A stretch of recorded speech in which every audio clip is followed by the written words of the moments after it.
Dr. Gachagua is the second deputy president.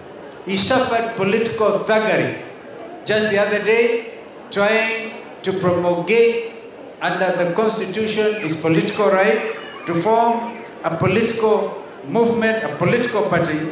He was interfered with. Therefore, thank you so much for putting this in the program. The political thuggery may come to an end, that people may enjoy fullness of life as God intended for them, while they have peace and liberty.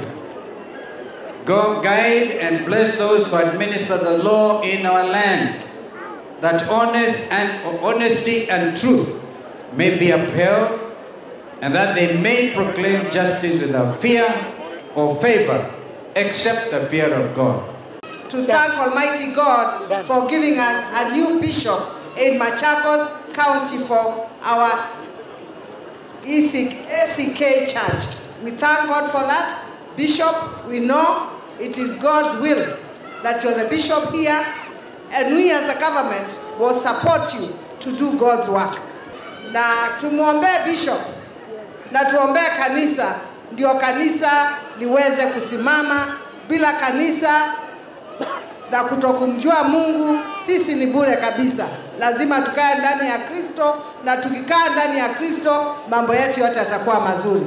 When governors, like Governor Wavinya, extend courtesies to the church, that is to be appreciated, and I thank you that you have appreciated that. But you know the others who now say, because I'm sure they have a vote, that they can work with the church in that regard. But we know that Governor Wavinya is being looked upon because she is not towing the line of those in leadership at the highest level. And we said it when we went the other day, when we went to Sultan Hamud, that there are those, if you are governor and you don't toe the line, then they send EACC after you. Now please, Anti-Corruption Commission should never be weaponized against people who are exercising their right of freedom. Governor Natembeya is threatened as we speak. On Monday, which is tomorrow, they're supposed to go, they have obtained search warrants to go and search his house. Their intention in Governor Natembeya ashikwe tu, onekana ameshikwa na watu wa Trans Nzoia, governor ameshikwa, alafu wamwachilie. Watakuwa wamemweka aibu ya kutosha.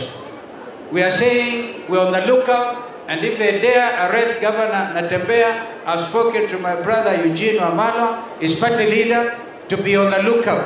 Wakifanya hivyo, kama ile amechukua kijana because of speaking his mind, Peter Salasia, he's in the Central Police.